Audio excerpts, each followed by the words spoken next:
There we go. Yeah, these beginnings where we're all like doing mic checks. Oh, do you have a hat that too? Oh, he lost a lot. He lost a lot. So we're live. Okay. Welcome everybody. We decided on this Thanksgiving week to get together on Wednesday because there's so many games this week, and they start tomorrow. Yep. Yeah. There's even one on Friday. So yeah, we got three on Thursday, one on Friday. Is there one on Saturday as well? No. No. Okay. So one on Friday, and then Sunday, and then Monday. Yeah. And we also call that my wife's Hell Week. She hates football so much. Oh, yeah. Where it's just every day you're consumed by watching football. Yeah. Not that I'm obsessed or anything. I am. But And we are in my house. We don't miss anything. And Roxana reminds me if I forget. yeah, well, you have a partner that enjoys football as well. That Sure. and I have one that doesn't care that I watch it. there you go. As a matter of fact, I was like, "Do I get YouTube TV this year?" She's like, "Just get it. You're bothering yourself if you don't get it." Nice. So she has her hobbies. She doesn't need me all around all the time. I like that. On that note, did you guys see the political attack ad that YouTube TV put out against Disney? I did not. No. Disney's at it again. So it's kind of like, and it's funny because right now there was the government shutdown, Yeah, right. and so Got past it. right, and the way those things, well, we're kind of past it. They signed a continuing resolution, which They always do. So, well, yeah. they don't so always this do. goes 3 to 6 months. A lot of lasting times, years. I know, a it's lot of stupid. times, the government shutdowns end with a continuing resolution because it's easier to swallow than actually just whatever it is that they're going to end up signing. A couple months from now, minutes before the continuing resolution ends. But those things are temporary. They have a very defined expiration date, and so the way that attack ad was, expressed against Disney, like you need to go to this website and essentially sign a petition against Disney. You're supporting YouTube TV in their battle against Disney, and and there was one on both sides. There's one on both sides. So Disney was doing that to Netflix. Yeah, to YouTube TV as well. Okay. And I hope neither one of them got any signatures. But And so the way that I when I saw that, and it's real short, but that was my thought, was like they signed an expiring deal in order to bring people Monday Night Football so they didn't miss Cowboys versus Raiders and so they signed a continuing resolution. Right, exactly, because I think that there's a chance that unless we hear some sort of new deal between Disney and YouTube TV, that things will go dark again. This year? Yeah. Nice. Genius. So anyway, yeah, TV is getting crazy. I mean, not just for, I guess we can concentrate on it for football here, but how many different stations and venues and services you have to be able to use to watch all the games is fucking stupid. Sorry, didn't mean to drop the F-bomb there, but I think we deserved that one. You said to yourself more than I care. Blankety blank. Yeah, to watch one sport, it's absurd how many different. It just goes to show that that's hoops you have to the jump king through. of sports right now in America. No, Because by if any other sport was doing as good as football, they'd be doing the same thing, but they're begging for viewers. Some of them are, yeah. So, looking at this, the waiver wire, what did you think of some of these pickups? 3 bids on the Jacksonville Jaguars defense. I thought that was interesting. Who are they playing this week? They're Tennessee. Okay, and that's why. But Cam Ward has actually looked a little better, and Yeah, Tennessee. I don't you have to have. We do have a question too. Yeah, what do by we the way. got? All right. So, first question of the night. Welcome, Jason. Set my lineup this week: 1 quarterback, 2 running backs, 3 wide receivers, tight end, 2 flexes. It's a 2-part question. Okay. So Burrow, Jones, Brissett, Barkley, Javonte, Kyron, Hampton, Tracy. Okay, well, hold on. You're gonna have to slow down. Okay. So the first three were Quarterbacks. quarterbacks, and I think we got to go Brissett there, which is actually kind of surprising. But do you agree? Burrow, Jones, Brissett. Burrow is just getting back. I He doesn't wouldn't have Higgins. he doesn't have Higgins. I mean, he's probably going to be good, but I wouldn't like. You've got too much quality to worry about that right now, so I'd worry about him next week. You've got Jones, who is very above average for quarterbacks, but not great. So the reason I'm worried about Brissett's this been week, great though. I know, but I'm worried about how much Tampa is going to score if Baker Mayfield doesn't play. Because if Baker Mayfield doesn't play and it's Bridgewater instead, you could be looking at a very disappointing game fantasy-wise. But Bridgewater's the way he plays is he doesn't turn the ball over. He's very dependable, and he doesn't make big plays. Right, but they're going to make first downs. They're going to score some points. But, they're going to get just enough to make the other offense go. I don't. They've been struggling with Baker. If they don't have Baker, I don't see that team scoring 20 points. And the only reason that Brissett has been so good for fantasy is because he's throwing the ball 45 times a game. And if he doesn't have to throw the ball 45, if he throws 35, even if you take that down to 35 attempts, you're talking maybe 18 points. It's simply because of the raw number of attempts that he's had to put up, and it's because they've been chasing points because they've been getting blown out. And they're also getting Trey Benson back this weekend. So it looks like. We don't know for sure yet. Which, I don't take a lot of that into factor because he's coming back for the first week. Even if he is coming back, he's going to be limited. Their running back situation is horrible. Oh, for sure. They're bringing guys in for weeks. They're bringing guys in off the street because they Okay, let's get a consensus for quarterback. So I don't know. To me it's between Brissett and Joe Burrow. And Burrow. Mm-hmm. Wow. Okay, Yeah. so it's just how much risk you're comfortable with. I mean, I love I'd Burrow rather in bet on general. Burrow. It's only that it's his first week back that I wouldn't put Burrow in there. So I think Brissett is safer. But if you want to go for that ceiling, Burrow could have played on Sunday. Burrow then. He was locked and loaded and ready to go on Sunday. The only reason he didn't was because of the short turnaround. Right. And they'd rather play the game against Baltimore. Yeah, makes with sense. him 100%. So I think Burrow is ready to go. I would take Burrow. Okay. So all right. So the rest of the lineup is Barkley, Javonte, Kyron, Hampton, Tracy, Neal. Okay. I think those are your Barkley, Hampton. Okay, so you're going Barkley. Javonte, Kyron, I mean, Hampton, he's been disappointing for sure. You're probably going Hampton, but you got to watch the news till Sunday. We have receivers too. So. Tracy, you don't want to go. Who was the other ones? Sorry, I don't have this in front of me. Kyron Williams? Oh, yeah, definitely. I kind of like Kyron and Barkley for sure. Yeah, that seems easy one there. Yeah, as my two running backs, and then the receivers are Chase, Nico, Sutton. Dice. Chase is going to be great. Nico's going to be he's always solid. Yeah, and then he has to start a third, which I don't want it to be Sutton. So who else? What's Terry? Who's Terry? Terry. I was looking at that too. Terry. I'm guessing that's Terry McLaurin because that guy should be on the waiver wire. McLaurin has a chance to play again this week at Denver, I think, but yeah, no, I'm not saying that's what I'd want to do, but I mean that could be Terry. Is there any other choices there? No, I think after that it's just Kittle. He's got Sutton, and it would. I mean, I guess you have to go. You would start Chase and Nico for sure to me, and then it's between Sutton and DK. And then you have two DK. flexes. Okay. And then you have for your flex. To me, it's between. So Sutton gets two flexes. Sutton gets to play against Washington, so I would want Sutton, and then I kind of want to go Hampton. Over Javonte Williams, but Javonte Williams has had such a good year that I can't imagine. I mean, sitting. you got to go Javonte. I play Javonte and Sutton there. Honestly, I'd probably go Javonte and Hampton there. If Hampton over Sutton, you get good net. I just don't know. I wouldn't want to start Sutton. I would go look for Yoshi Boss. It's weird on the waiver wire before starting Sutton. Most of the time, when teams open up the 21-day window.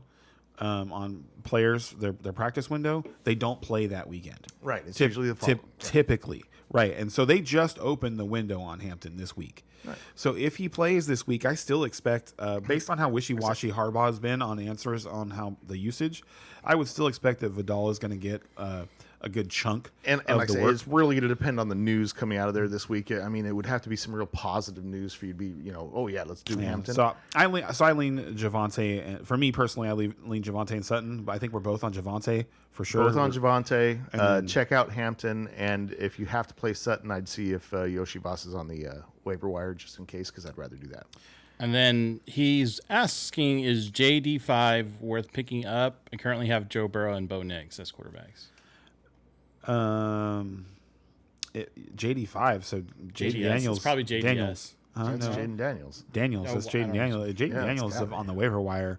I would drop Bo Nix for him. Oh, yeah, Bo Nix is trash at this I wouldn't say Bo Nix is trash. Bo Nix is a scary quarterback to watch, though. Like to me, He's a scary quarterback to start. That's what I'm saying. To me, it's the same thing as the Caleb Williams experience, and like way worse. I saw. So well, here's the This thing. year? Huh? This year, it's way worse. No, they're both top 15 in total points. Total points scored. They are both top 15. I got to look at some Bo Nix to believe this. Okay, so It's just hard to watch because they've both done the same thing where a lot of their points have, and I said this about Justin Fields earlier, a lot of their points have come in the fourth quarter. So if you check in while the game's in the middle of the third quarter, like you might, drink yourself into oblivion before you get to see him actually pull through for you. Because Right, but he was it's doing ugly. that earlier in the season. And okay, so 23, 9, 12. He's definitely been more disappointing lately. But yeah, because like he he has had some that big 43-point game and then 32-point game against the Giants in Dallas, and everyone was like, "Oh my God, Bo Nix, he's back!" And then it went 23, 9, 12, and everyone's like, "Oh well." Yeah, so I would rather stash Jaden Daniels than Bo Nix for sure. all right, well, thank you, Jason. If you want to join our Pick'em League, check out the description. Don't forget that subscribe button, or you won't find us again. So Lost forever. let's talk about these games. I see over that there. all the time now, like on these posts, like follow our page, or you'll never see us again. No, because it's true. You get kind of lost. The way the Like, algorithms work. the way the like- algorithms are like. Oh, you It was didn't by random subscribe. See ya. The whole Cartman thing. But yeah, But before we get started, though, I would like to know why you're wearing the poop hat and I'm proudly wearing this poop hat. Okay, I'll tell you. Because it could have gone. There's a couple of things that could have happened that and it would have been the other way because it was really close. He ended up with 13 points, I think. And we'll get to your question here in a so minute. the poop hat is over a Shadur Sanders bet. I Sanders. bet on Sanders to have 15 or more points. Yes. He threw and if you saw the great play where he threw I think a 47 something like that 47-yard pass or something to Isaiah Bond, and Bond landed at the half-inch line. Like, if that happens, or if he just doesn't throw the one interception that he threw, then I wouldn't be wearing it. But I thought he played a fantastic game, and so did his coach because he was named the starter, despite the fact that Dylan Gabriel's cleared the concussion protocol. And now that you remind me what the bet was, I'm just like, that's funny because this is one of those bets where I won, but you kind of won in spirit. Like Shadur Sanders was actually better than we thought he was going to be. He looked great. He might great is an overstatement, but I mean, they didn't great ask him for to do what we much. They expected, didn't ask maybe, him to do but- very much. They didn't. That was the part that Well, with that Cleveland defense, in the bet, you don't have to. That do was the much. part that I underestimated was that the Cleveland was going to get 10 sacks. and that the Raiders weren't going to be able to do anything at all. Like I thought the Raiders were going to look a little more professional than that. So we got another lineup question. Sure. Let me see here. Let me find it. Good time to be Shoot. on, huh? I think we got three questions. 3 here. games tomorrow, so people questions, okay. people It's gotta all, be scrambling. it's all from Jason. So what's Oh, up, okay. Jason? It's all Jason's from got a lot of teams. A lot I of think questions. yes. I think he's got a lot of teams because he wants yeah. another lineup set up. Okay, different style. So and this week, 1 quarterback, 2 running backs, 3 wide receivers, 1 tight end, and 2 flexes. So just like the A last lot one, of it two looks like. flexes. Okay. Oh, right. Must be Dynasty. Gotcha. You're all good. You're good, Jason. You're good. Dude, Yeah. we enjoy it, man. Yeah. Yeah, no, we enjoy it. We're cool. We're just, it was just funny. I just got to let these Let it guys all know out, buddy. so we can control the tempo. That's all. That's all that is. That has nothing to do with you. So, all right. So we're setting up this lineup. It's the same scenario, but this time he's got Love, Dart, Burrow, and Trevor.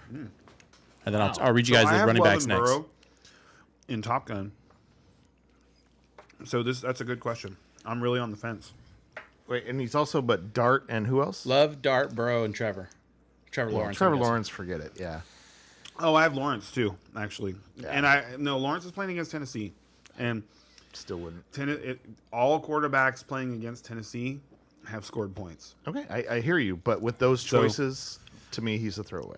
You said okay. Look, So you would his start all choices three are- over you Trevor just Lawrence? poo-pooed starting I Burrow, think so. and then his other choices are Jordan Love, who hasn't scored 15 points in the last 2 weeks. Doesn't he have a good matchup? He does have No. a good matchup against Love has Detroit, Detroit, but so- he has no Tucker Kraft. He might have half a Josh Jacobs. We're not sure. I don't know. I think it's between Burrow and Trevor. I don't know about Dart. And I would say it's between Burrow and Dart. I Who's Dart's matchup? Monday night, New England. I would probably. That's take his first Burrow game back here. too, right? Out of Dart? those choices, like you have a bunch of choices there to me that are between the 10 and 14 quarterback for this week. Like you've got 4 of those 6, so it's really close. All those, honestly, but to me, it's Burrow. And that's kind of where I'm landing too. All right. Running backs. Genty, Warren, Cook, or Rico. Rico and Genty. Wait, New offensive coordinator is going to give Genty Cook? the ball. Like James Cook? No, he didn't say Cook. Running backs.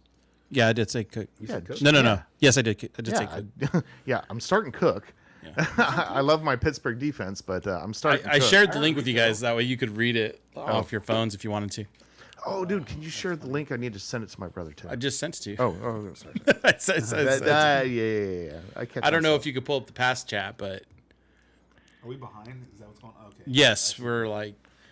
Yeah, I would start Genty and Cook, and then Rico in the flex. Yeah, Genty Cook, I agree with. There was another choice that I liked over Warren. Over Rico? Yeah, I'd take Warren over Rico. Based on, I wouldn't. As a guy who needs Warren to score points over the last couple of weeks, and then has watched Kenneth Gainwell look awesome. Okay, so wide I'm not receivers. that excited about Warren. St. Brown, Waddle, Ladd, Pittman, Shakir, and DJ Moore. Wow. St. Brown for sure. And Pittman. And Waddle.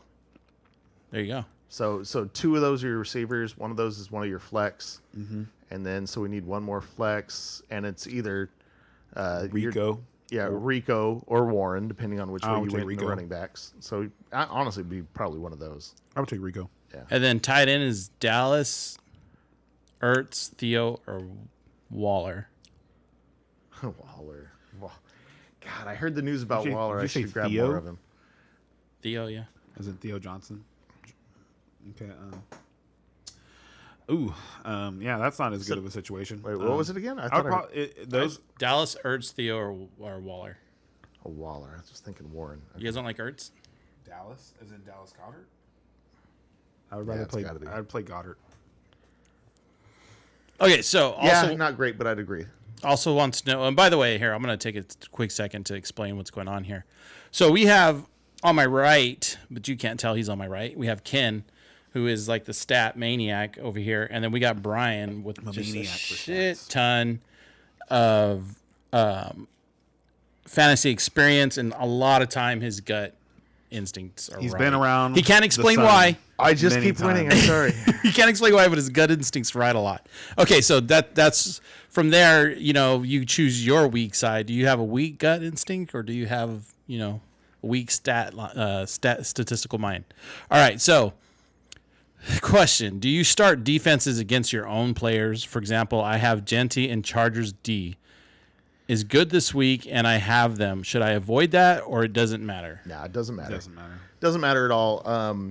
especially with running backs. Like you're making your decisions through your lineup as you go, and then you get down to your defense. And like, you can't base your defense based on what those other players are doing, because it doesn't really have a whole lot to do with a little bit, but not a lot. Yeah.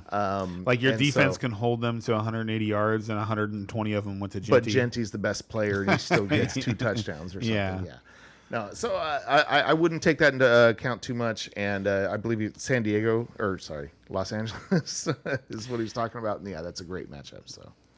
All right, one more lineup. So this one looks like the same thing. 1 quarterback, 2 running backs, 3 wide receivers, a tight end, and 2 flex. All right, so Nix, Purdy, Burrow, and Trevor. Burrow. Wait, Nix, Purdy, Burrow or Trevor? Burrow Who's and Lawrence. Purdy play? Purdy plays Cleveland. Oh, that was going to be my first choice, but no longer. He just threw 3 interceptions on Monday night against Carolina. Yeah, well, and that Cleveland defense is no joke. So Yeah. so they're yeah, I riding guess high right Burrow now. They again got some there. confidence. They're going to have some confidence going home in a good spot. And they've beaten the 49ers at home before recently. I think it wasn't last year. honestly, I think, the year I before. think Cleveland's turning into a team that you don't want to play at this point of the season, honestly. Yeah. Yeah. All right, so running backs, we got, it looks like Rico, Hampton, Vidal, Neal, Monange, Knight, Tootin, Pollard, and Stevenson. Woo! That's a mess. Yeah. Boy, are you happy to get Hampton back. Right? Yeah, if I were you, I would just start Rico and Hampton. Well, you got to follow the and news Mon- on Hampton. and If the Monangai is news an isn't interesting great on flex. Hampton, I think you go Devin Neal.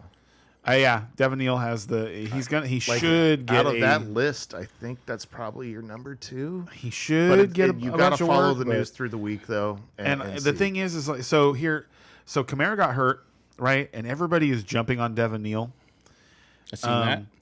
Taysom Hill had 10 carries in the game. Yeah, he's going to get some work. And they weren't, and before Kamara had gotten hurt, all of his work had come on the goal line, specifically on the goal line. And that wasn't the case after Kamara got hurt. And the first time Kamara left the game a few weeks ago, Devin Neal played like 70% of the snaps and ended up with less than 5 carries. So there's for some reason, they don't want to hand him the football very much. I'm not sure what it is yet, but I have a hard time believing that he's going to get north of 15 touches. Okay. Like, if he gets and the that's a good take, because, I mean, People are it's just such a it's- wishy-washy situation. and it seems like people are really ready to just jump on this bandwagon. It's like, haven't you been watching Alvin Kamara all year? What do you think that this is just like his backup's just going to come in and dominate when he hasn't been able to do anything? That's true. Like, do we think Kamara's washed? true. No, I don't think so. I've been watching the situation very closely, and the Saints' offensive line is terrible. They traded their best offensive lineman away at the trade deadline. No one was really paying attention to that, to the Chargers. Their best offensive tackle is now in Los Angeles. So the schedule is juicy and the opportunity is huge. But I'm not 100% convinced that it's just going to happen the way that everybody seems to think it's going to happen. No, and that's a very good thought to be putting out there, So because based on the- often the way these things go is that people forget that guy is not as good as the person he's trying to replace. There's a reason he was third on the depth chart. Yeah, absolutely. You know, because the other guy, Kendre Miller, that would have Right. taken over, and I think people would have been really, really excited about Kendre Miller, and I'd have been right alongside him because he did look really good before he got hurt.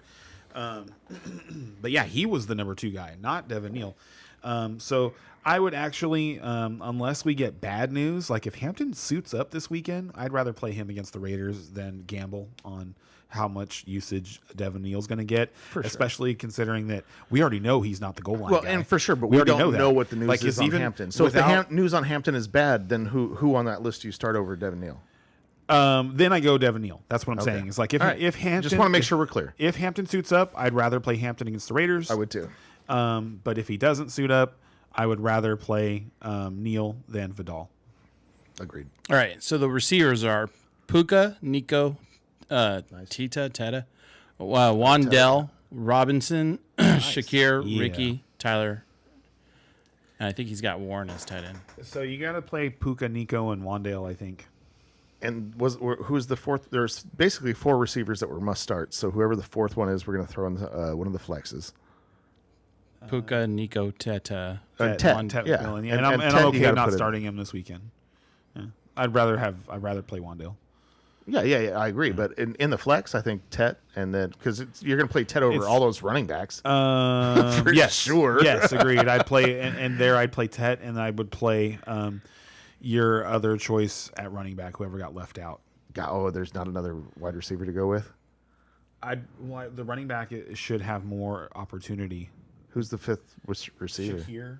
He's got Shakir has been good, dude. People don't realize. Okay, and not Ricky great, Pearsall. but Shakir has been. I'd go Shakir there. Shakir on the season is wide receiver 28 or something like that. And the reason why is because he scores 11 points every week. Yeah, I know. You know what I mean? And so if you're looking for, like, out of your second flex position, if you're happy with 10 to 12 points, go Shakir, because that's where it's at. Maybe you can get a ceiling game out of one of those other running backs. I and get lucky, that, but it's just like I'd go with Shakir. You know, like if Hampton doesn't play and you end up playing, like he's got on this roster, he's also got Monungai and Zonovan Knight. So like if Benson doesn't play, you get another like full game out of Zonovan Knight. Monungai has scored three. Monungai has scored in three straight games. I know. That's what I'm saying. He's probably They're all hurt. Yeah, that's all their running backs are hurt. Stay away. But there's an interesting stat on Arizona running backs. Since James Conner went down, at least one Arizona running back has scored 9.5 PPR points every single week. At least one. Makes me excited for Benson. Yes. Yeah. Yes. As the Benson owner in Top Gun. Well, and with Brissett as you. quarterback now, I mean, And he agrees. He's saying that his running backs are cooked. He's probably going to have to start 5 wide receivers. Yeah, no, I agree. Yeah, I would. But it's good that you have that variety. But your of running receivers are backs, good. Your so that receivers are way, excellent. So. Because you're going basically like 0 RB. Like, it's good that you have that kind of variety, so that way you can be like, okay, well, these two have the best. Rico is a top 10 running back on the season. No, I know he's, but like, I think he's come back down to earth the last week or so, and it's like, come on, he's not this star running back. He's good. He's better than what people thought. He's not a star. I think he's a star. He's a fantasy stud. He was because of the matchups. Now he's going to come down to earth. Thank you for those questions, Jason. Don't forget to subscribe, and you can join our Pick'em League. It's in the description. Thanks, Jason. You pick the games with us every week. Obviously, you're coming in late in the season, but you can still win throughout the week with the bragging rights and come back into the chat and tell us, hey, I won. Tell us how much we suck. Which, by the way, we had one viewer almost take the number one spot back down to earth, and his worst performance over the last month is 11.5 PPR points. That was at San Francisco. And they just didn't. They just didn't. They No didn't. problem, No, they Jason, didn't no run the ball, dude. He was 6 for 38. What do you mean he looked bad? So let's talk about the games a little bit. And he caught 4 passes for 36 yards. So what are you talking about? What are you talking about? You're wrong. So his matchup sucks, though. They're playing against the Rams. His matchup sucks. But you know what? I would still ride Rico. Jeez. So there was 3 games that stuck with RB9 me on the from last week, based off of how strongly you were disagreeing with them, Ken. And that was Chicago versus Pittsburgh, Colts versus Chiefs, and Pats versus Bengals. Okay, now the Pittsburgh thing, like how strong Friday night was dramatically different from Sunday morning, and I forgot to like change the pick on that one because that was based on Aaron Rodgers, like us expecting Aaron Rodgers to play. I kind of felt that. And Pittsburgh still almost won, and probably should have. But so like, but they didn't. So that one, they're one of those teams that just keeps figuring out a way to win. That at one 8-3 is just like I think most of their wins are like 5 games or less, right? Or 5 points or less. Chicago points, this year, Chicago like that. Is 2 years ago. Is it 2 years ago? Yeah, the Vikings from 3 years ago. Not last year. Not last year's Vikings. The ones who won all those games by 1 score. That wasn't last year? No, it was a couple years ago. They got to. That was last year. It was I think the last year with Cousins. I'd have to look it up, but no, they were good last year. But their offense was good last year. I'm talking. There was a year where they started 5-0, then they ended up barely making the playoffs, and they won. Most of their wins were by 1 score, and I think they were like 10-0 or 10-1 in 1-score games. And it's one of those things that seems to travel around through the NFL. Like this year, it's your year to be the 1-score champion. 1 or 2. There's always one or two teams that just like seem to win a bunch of games by 1 score and it defies all odds. And that feels like the Bears this year because their coach came out and said after it was either Monday or Tuesday this week that their practice habits are yet to reflect those of a championship level team. And that's a very nice way of saying these guys are still fucking around way too much. They're not there yet. And they're not. It's a really nice story, and it's going to end up being that way. The Bears are probably going to make the playoffs. I would hope so at this point. They still have a lot of division games to go. So we'll see. And they've gotten handled by both Green Bay and Detroit. So we'll see on the Bears. It was a good win, but it was one that they needed to get because Pittsburgh kind of gave them an opening by sitting Aaron Rodgers, to me. So next game, Colts and Chiefs from last week. I kind of feel a little bit some of the same sentiments from that game to this game, as the Colts should have won that game. Mm-hmm. To me, if anything, they stopped trying to win. Somewhere 6 minutes in the third quarter, it felt like there was a possession where the Chiefs punted the ball, got them inside the 10 or something like that, and the Colts went run. Yeah, and it's a good testament. And we talked about this before on Theories. Is you got to be 6 minutes left in the third quarter, up by 3 possessions to ever feel safe. Even then, not to me. In the modern NFL, and to me, I think that was probably the case 15 to 20 years ago. To me now, you just keep boat racing them until it looks like we should take out our starters. That's it. Yeah, you just keep doing it. And I like that better. Running them over. That's more fun. And because otherwise, you are inviting what happened to the Colts. Yeah, and it's everybody's so quick to try to just, all right, now let's kill the clock, as there's so much. Keep scoring, man. Yeah. Just score. If anything, my takeaway from this game is I'm not as afraid of the Colts as I was. I still feel the same way I feel about the Chiefs. Well, and people were saying that the Colts weren't that good because of their who they played.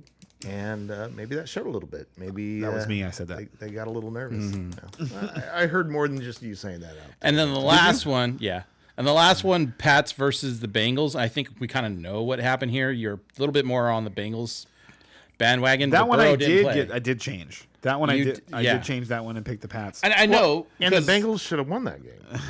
They really should have. That was a huge choke. Yeah, it was a huge choke. It really was the Bengals all the way through, and in the fourth quarter they screwed it up. But which is why I think the AFC North is going to be interesting the last 6 weeks. Dude, it's so crazy with the Browns looking like they may have found a quarterback that they can rally around, and the Bengals getting their quarterback back, and people quietly they have played much better defense over the last month. Who's that, Cincy? Yes. Yeah. It's been much harder to pick on them. They still can't figure out how to stop tight ends, but they've been a lot less leaky against the run outside of that Bears game. Well, it's funny. All the defenses you could rely on, the defenses where you're like, I'm going to start everybody against this defense. Dallas, Cincinnati. I think there's one other one. It was Tennessee. Tennessee. Yeah. And they've all shored up. Yeah. They've all gotten better. So you can't just auto start your people against those 3 Ds. It's gotten anymore. A lot harder. It's wait, now who are the next 3 D? Who are the who we pick on 3? now? Yeah, who do we pick on now? And I don't know who it is. Washington. So Washington, Miami, and Miami looked like they picked up. They picked up, but they also traded some guys at the deadline. They got rid of Jalen Phillips and Van Ginkel. You got me on that. Talking up the Browns, good luck, man. Not Van Ginkel. He had left already. That was a comment. There was somebody else. There was somebody else they got rid of though. Anyway, are we behind? No, that was just a comment. Okay. I do want to say they thank were you just shocked at us talking up the Browns. Yeah. Yeah. I do want to say thanks to the Cowboys. Thank you, Ken. I don't know what phone call you made to get them in gear, but certainly helped the Rams put us number 1 in the conference. Nice. Cowboys coming up with that win. Strongly worded letter, 6,378 was the winner, I guess. And 5 years worth of podcast complaints. Yeah, man, it's really funny. They if you just watch the second half of that game, they look like a really good football team. And I don't know because it's there's also the sentiment that the Eagles just can't seem to put together 2 consecutive halves of good offense, and so I'm not sure. I'm really excited to watch tomorrow's game and see how they perform on a short week after an emotional victory against an opponent that has to have it. So we got a comment. Speaking of Cowboys, when does Lamb get going? Tomorrow. Tomorrow, I think so. As a guy who really needs Pickens to keep going, I'm worried about it. But CD yeah. is going to get some targets tomorrow. For sure. I owe you one. Actually, I still owe you the one. He needs a Bowmore. He needs a Bowmore? Okay, so we have on this podcast show, we have alcohol called Bowmore. What is it, a whiskey? We don't know. Yeah, show the camera. You can look at Brian's camera. Here we go. It's not cheap. No, It's not cheap, but it's terrible. It's terrible. Almost 250 years old. Years. The company's almost 250 years old. Like, it was at Costco. It was supposed to be good. It Yeah. sucks. Like we bought it, thinking, or Brian got it thinking, hey, we're gonna have some fancy whiskey, and it was terrible. So it ends up being our drink. When we put a lot on the line, we put the Bowmore on the line. And Ken lost the Bowmore bet last week. Why did you lose that bet, Ken? Because I needed Shadur Sanders to get 15 points. How much did you get? 13. You needed to complete 2 more passes. Shadur, this is for you. I've been a believer since the beginning. Been having to put up with this guy over here on my right, talking a bunch of nonsense. I hate being right all the time. Are you? Who's taking the Bowmore and wearing the hat, brother? I'm feeling Honestly, watching him, I thought he did more than 15 points. Just watching the game. And that's why we talked earlier. felt like it. That's why I said he actually did good. Like, in spirit, Ken won the bet here. But in actuality, I won. Yes. In raw brass tacks, Brian did win. And oh, God. How was that? As good as we remember? Dude, it's like It's taken us 4 years to drink it, 3 years to drink it. we used to This is the 4th year. we used to commonly smoke whiskey, and it does have like a smoke flavor to it. So no, it still sucks. Yeah, I was going to say, not a good way. Yeah. It has like a smoke fuel flavor to it. Yes. Fuel flavor it definitely has. How Arya seems to think that Shador would have gotten there if they didn't face the Raiders. I said the same thing. Like the Raiders were they lacked professionalism in that game. It was sad. I felt bad. My dad was in town, and he's been a Raiders fan for 50 years, and yeah, so we were all sitting there watching it, and just like you can't even. It was so bad you can't even like talk trash to him. You know, it's like kicking a puppy. Exactly. It's so bad. So should we get to the games? Let's do it. All right. So games? first, yep. So first crap ton up of 'em. tomorrow is Green Bay at Detroit. Green Bay's at plus 2.5. Over under is 48.5. Plus 120 if you're betting on the Packers. Minus 142 if you're betting on the Lions. And let me just start this off. Like, I'm worried about this game disappointing people fantasy wise. fantasy wise. You think it Yeah. might be a A defensive low scoring showdown? game. Yeah, I do. Over under is 48.5. And it's a divisional game I that know. can totally happen. Like, these teams know each other very well. And they both have good defenses. They have the Packers have a great defense, and they're leaning on it right now because their offense is hard just on it. wounded. Yes.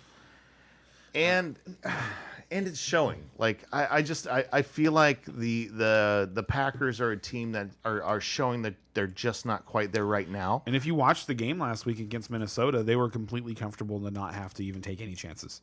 They took no chances in that game. There was no creativity from the offense. They were just completely content to dink and dunk down the field, and if they got stopped on 3rd and 3, then they'd kick the field goal. Yeah. Who cares? And, and they were comfortable that their defense was going to get the job done. Last now, three games, it's a tougher job to get done this week, but Jared Goff has struggled. So if that happens again, I could see the Packers being comfortable just, getting into a punt fest. So last 3 game, Packers scored 23, 27, and then 7.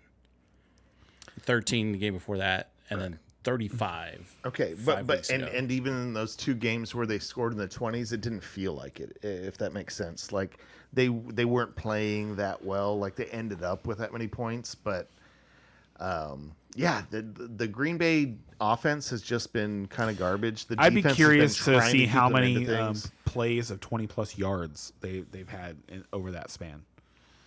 Because I imagine that it's less than 3 per game. Because it's what it feels like. For the Green Bay defense? Yes. No, their offense. Gotcha. The number of explosive plays that they have per game feels it's really, really it's low. the 3 throws to Christian Watson. Yes, every game, exactly. Right? I mean, those are their only chances they take are the 3 throws to Christian.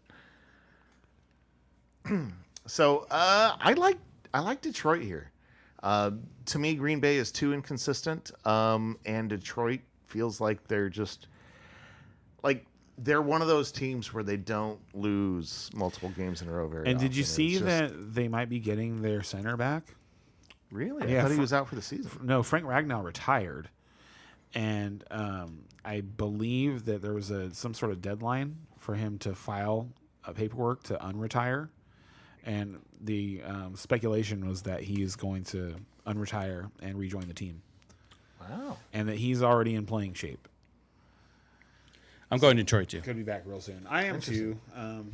I don't think the Packers are going to have enough to keep up with the Lions. I think this one's going to be on the under. It feels like the Lions are the better team right now. But this could. It's funny because like there's 3 great games tomorrow. Any one of them could end up being a fantasy bonanza, and all 3 of them could end up being more defensive than we thought. And I honestly, if I was going to bet on it, I would take the under on this one. You said 48 was the over-under. I would definitely take the under on this game. Your follower, Vince Kuyaman, is saying he'll stake you $100 for a game if they want to bet on anything. This is my brother. He likes to bet. That's why I said your follower. Lucky for me, he likes to bet on me. It's one of money in the, Yeah, so if we want to get together, Vince, and you want to bet on Brian and Heads and Magic, anytime. Next up is KC at Dallas, the second Thanksgiving game. Kansas City's -3.5, over unders 52.5, -185 if you're betting on the Chiefs, +154 if you're betting on the Cowboys. Fun game. It feels like it should be automatically KC, but I mean, you look at the records, you look at how things have been going, and it really makes you wonder, makes you think. I do think Kansas City's going to pull this one out. I am going to go KC here. Me too, but I'm not happy about it. I think they're the better team, but Dallas is improving. That Dallas defense isn't the walkover that it was 6 weeks ago, and that Dallas offense is still like formidable. Like you got the big 3 there with Dak, and it's an impressive offense. So the most interesting statistic that I saw this week, I had no idea, and I'm curious. I didn't look it up to find out what the one loss is. I'd be curious, but Patrick Mahomes all time in a dome is 14-1. Mm-hmm. It's a good stat. Yeah, it's a really good stat. So it's. So we got a comment. I don't want to leave it unread. How Arya said, this is going back to the Lions games, that it could be totally different than week 1 matchup. Lions heavy with 11 personnel because of Laporta injury and Dan Campbell taking over play calling duties. Mm-hmm. So, no, I agree. It changes things, but I just think they're the better team right now. Right. It's just the thing with the Lions is they're in matchups where they're unable to unleash Jamison Williams, and by unleash him, I mean like typically give him a catch. In the games where he's successful, they're able to run the ball effectively, and Jahmyr Gibbs doesn't break multiple like 50-yard touchdown runs. Yeah, But that was huge. Teams that are able to rush the passer effectively against the Lions cause them to go in different directions with the football than Jameson Williams, it seems like. And in those games, they just score less points. They just produce less typically. Like last week was kind of a anomaly because of the explosive plays that Jahmyr Gibbs made. Like 55 PPR points or something like that. It was unbelievable. Ridiculous. Yeah. So there you have it. We're all going to Detroit. 2 of us are going KC. And obviously I'm going to pick Dallas. Yeah, I was going to say. Yeah. I'm really interested to see how they are able to continue to build on what they've done over the last couple of weeks. Okay, third game of Thanksgiving. Bengals at the Ravens. Where are you at, Bengals at Ravens? +7 on the Bengals. Over unders 51.5. +295 if you're betting on the Bengals. -375 if you're betting on the Ravens. And this is the game that I'm hoping is actually the shootout. I think there's a good chance. I'm picking Baltimore, but I could see a scenario where Bengals win this. Man, handily. I feel like handily Burrow's going win to come this. back like the Terminator, dude, and he's just going to he's just going to be slinging the ball everywhere. Yeah, I wish I knew how bad that injury was and how I wish we had a better. It was a idea grade 2 toe sprain. that he had to have surgery for. And, yeah, I know. But he also beat the prognosis by a month. Which scares me. He's been practicing. Yeah. So it would scare me if he what's was the at deal? They're 3-8. Like if he's really that bad, why? Because the Steelers are now 5-6. Okay. No, we're 6 and 5. I think. 6 and 5. Yeah, we still have a winning record for sure. Tied with the Ravens though. No, we still have a game lead on. Do the they got to Ravens. buy this week? Steelers? Do they No. have to buy? No, there's no buys this week. Oh, they're playing against Buffalo. Yep. They're 6 and 5 playing against Buffalo. Well, we'll talk about that game here in a little bit. Yeah, I'm gonna go Baltimore. I'm not happy about that pick either. Like I'm not confident with it. I might change it. Baltimore 6 and 5 as well. Yeah. I thought they were 5 and 6. No, They're so 6 they're and right, 5. and Cincinnati gets to play Baltimore twice here before the end of the season. I'm gonna go Baltimore. So I'm not they're gonna and they change get to play. They don't get to play Pittsburgh again, but they split with Pittsburgh already, and Pittsburgh has to play Baltimore twice. Gets to play Baltimore twice. Has to play Baltimore twice. At this point, it's In past seasons, the Pittsburgh defense has bet been against the Bengals has been That's something that like you can lean on, and like the way that they've handled Lamar man. Jackson. But this year's Pittsburgh defense, like I think you're just kind of hoping Lamar Jackson doesn't get rolling before you guys run. We're starting to get healthier, and you can It's see gonna our be, beginning to wonder if it's Jackson's gonna be ever gonna get interesting. running. The I don't know AFC if he North is is gonna going to be get rolling. interesting. and he's still here's what I still think. hurt. The winner of the AFC North is going to have sub 10 wins. I would say 10 or sub 10, but yeah. I mean, you're right there. And the Bengals can still get to 9. Yeah, I think that's the division why. winner has 10. That's why I don't think so. I think it's going to be 9. I actually do think it's going to be 9. I'll bet on that. I just because I don't know your guys' name. I was actually just thinking about that. And I was like, I should just call him Vince. Yeah. He's like, how do you mispronounce their name every time?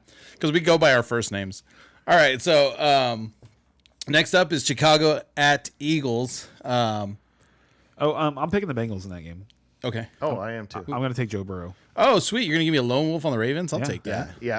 And honestly, like I say, I think this is a 50-50 game. Like it's very close. And so on a game like that, you got to go with your feelings. And I really, really want the Ravens to lose. So there you go. How are you? I really want Joe Burrow to come out and be like Joe Montana. All right. So How are you feels that all three of these matchups seem like traps for overs, except maybe Cowboys. Yeah. I think Cowboys they're all defense has been traps. better. Yeah, I think it would go all under. These are on all me. they all feel like trap games. I completely agree with you. Like this is just it's a weird lineup. It's a good lineup. I think it's gonna be a fun game of football or a fun day of If I had to football. bet over under on each of these games, I would probably just take the under on all 3. Under on all 3 for sure. All right, next up, Bears at Eagles. Bears are +7, over unders 44.5, +270 if you're betting on the Bears, -340 if you're betting on the Eagles. And this is Friday, right? This is the Friday game. This is where the Bears can actually impress me. Like Yeah, this is the I'm going Eagles. This is the game. I am too. I'm picking the Eagles too. I feel like it's midnight's coming for Cinderella. If they beat the Eagles, then they're a real team that plays down every week. that's the story. I think that's more questions on the Eagles, but yeah. Right. But that would shock me if they're able to go into Philadelphia and win on Black Friday. Swift only gave me like 1.5 points last week or something like that. So get him going, please. Bears. Yeah. I still managed to pull the win, but Rams over there scoring like 20 defensive points. Something like that. What's the over-under on this one? 44.5. Yeah, okay. That feels about right. Yeah, I would. That's interesting. I'd probably take the over on that one. But I just and they don't have to, but I would like to see Hurts pass the ball more. I know they don't have to, but what people should know about fantasy-wise, one of the reasons I was out on Caleb Williams going forward for the rest of the season when I traded him was that the Bears finished their season outside. I'm pretty sure their last 6 games are all outside. Whether that, I mean, that's significant. Like, yes, if you've got fantasy, Caleb, you need to know that. For fantasy football, it is. Yeah. So I'm on every one of their games. I'm watching the weather from here on out, like because Caleb Williams does not play well in cold, wet, windy weather. All right. We don't really know what weather he plays well in, but next up, we're moving to consistently Sunday, 10 a.m. games. Rams, 10 a.m. Pacific Standard Time. Morning games, early games, whatever you want to call them. Rams at Carolina Panthers. Rams are -10. Over-under is 44.5. -650 if you're betting the Rams. Plus 470 if you're betting on the Panthers. Last week, I was really hoping Garoppolo would start. Like, not start, but Get in the game. Get in the game. Yeah, Stafford was in the game a little too long. So and he was in the game long enough for the announcers who were calling the game, and it was you guys who were you guys playing last weekend? Tampa Bay. Tampa Bay. Yeah, that they actually brought it up, and usually Collinsworth and Tirico are pretty lazy about stuff like that because when the games are out of hand, they were already talking about other subjects in the third quarter. What about your fantasy football? Yeah, yeah. So Stafford probably should have been out of that game at the beginning of the fourth quarter. You know, you could see that Teddy Bridgewater was not going to be able to do anything. Oh my against God, the Rams. He didn't even look like he wanted to do anything. That was really bad. He's like, "Oh, hey, I came back, but I didn't expect to play."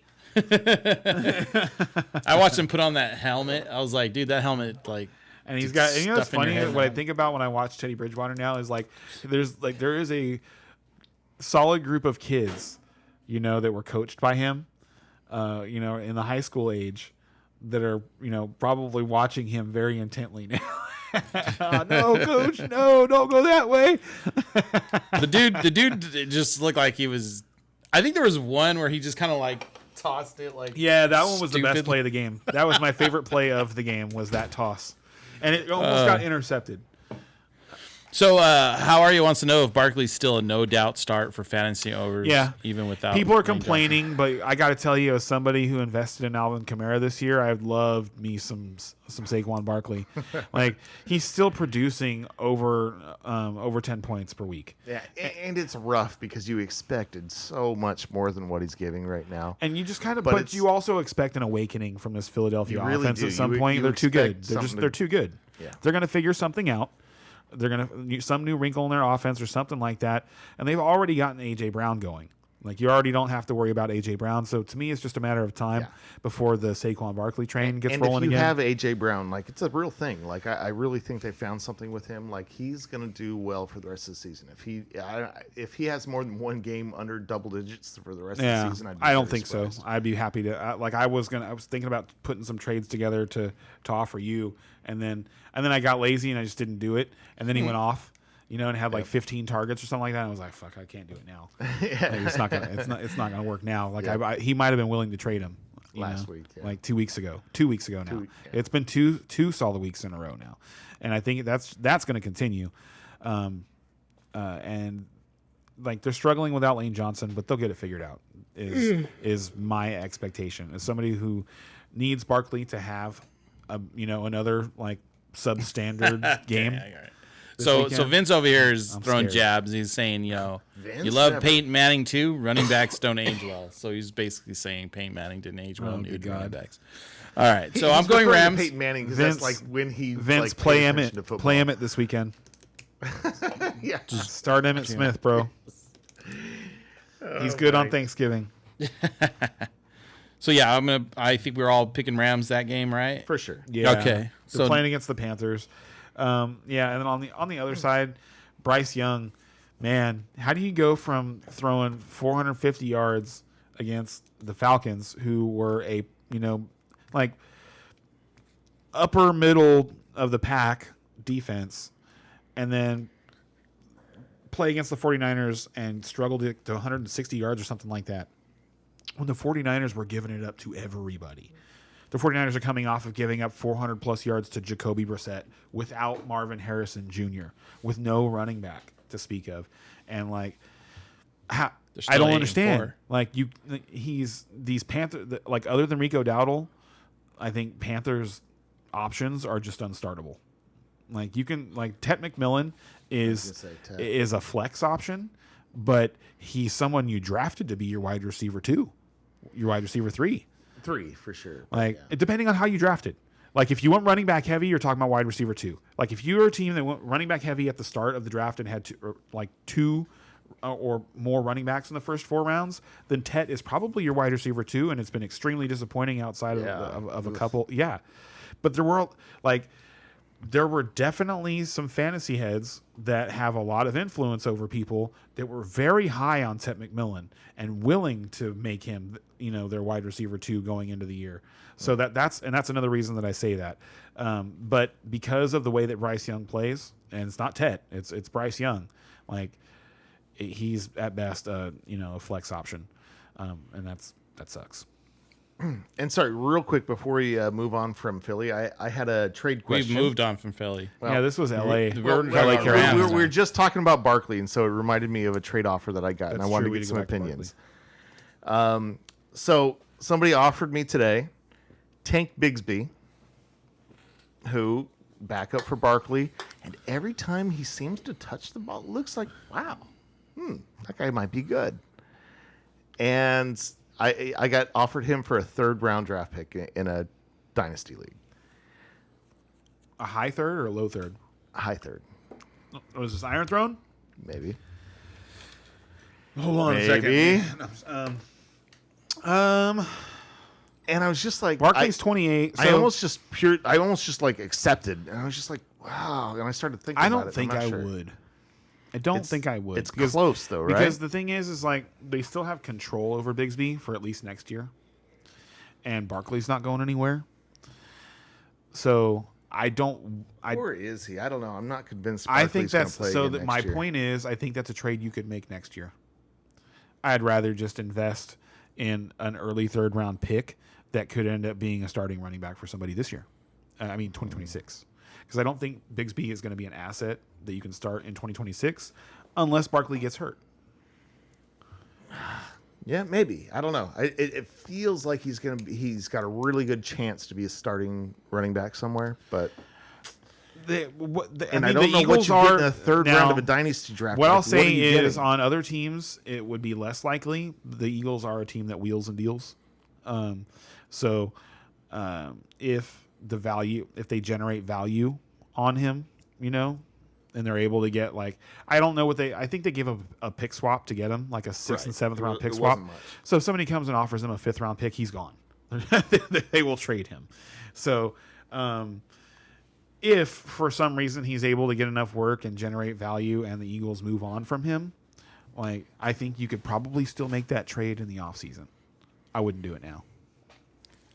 All right, thank you.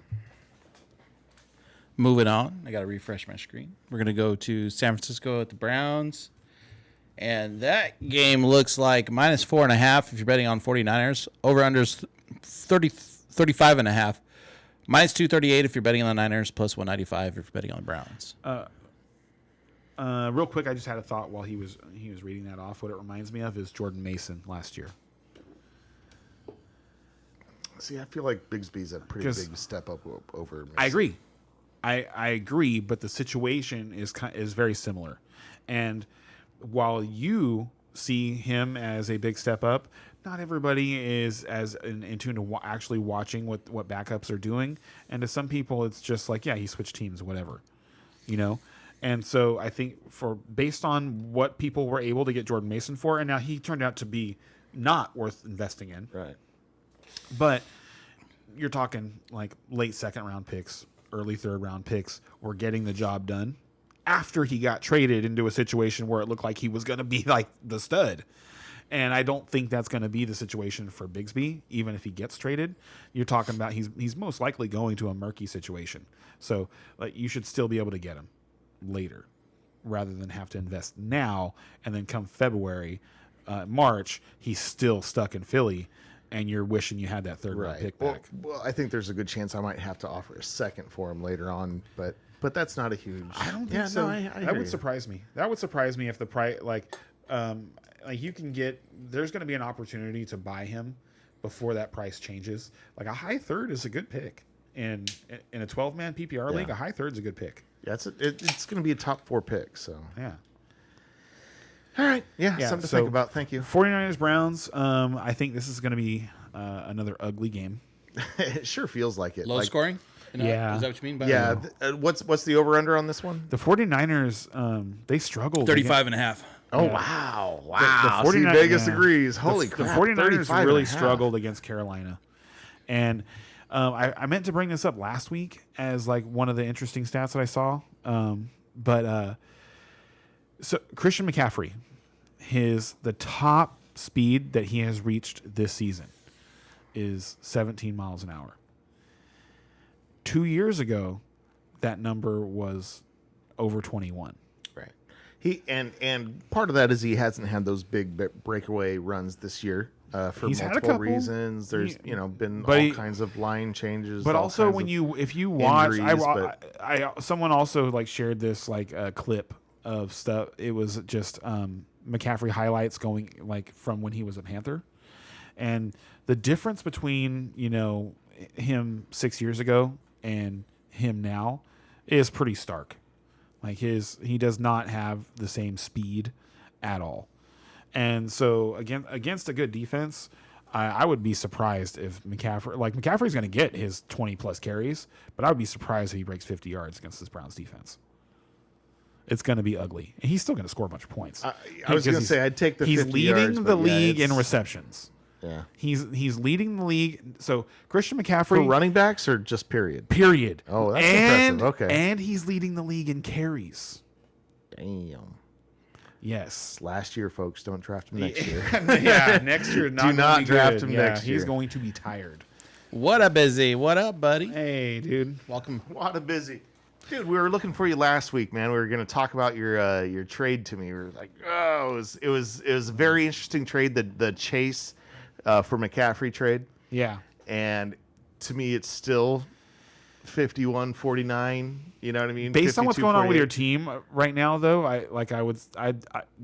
it's funny because a week, changes things, and like it's and I feel I know I put these things out in the air about Drake London and about Garrett Wilson, and then did you see like in the pregame for on Sunday they were talking about the fact that they might shut them down. Right. Like these guys might get shut down because of the situations that they're in. So your receiver core might actually need the shot. I was so happy that Kirk Cousins came out and did okay. Yeah, you know what I mean. That he came out and was a serviceable quarterback made me feel so much better because now they're rushing Drake London back. Yeah. He's not going to play this week, but he's almost definitely going to play the week after. So that's playoff time for me. I feel good about unless they lose against the Jets. Comment from How Are Ya? He says that it's a good point. Barkley did a little too much last year as well, and now we're seeing the downside. Yeah, in my I had him in Dynasty last year in half PPR, and I traded him. And now I gained some draft capital and Kamara back in the deal, and Kamara, woo! Yeah, I was hoping to get one last ride out of Kamara. And it looks like that happened last year because that one appears to be over. But but Barkley still looks good when in short little bursts he still looks good. What doesn't look good is the Philadelphia offensive line. They are just not mauling people the way that they have in the past. I don't know exactly what that's about because it's not like they got old. Most of their offensive linemen are like in their prime. Lane Johnson, who did get hurt, is probably the oldest one on their unit, and I think he's like 34, 35, something like that. And he's by far the oldest one because I'm pretty sure that Mailata and Dickerson and there's one more, Juergens, they're all like 27 or younger. So I don't understand what's going on. It does not make sense. They've got a very talented offensive line that is youthful. So yeah, I don't know. I like I said, they're a really good team. I'm confident they're going to get it figured out, and that Barkley is going to have a good finish to the season.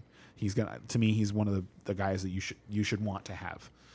I'm rooting against that. Next up, Texans at the Colts.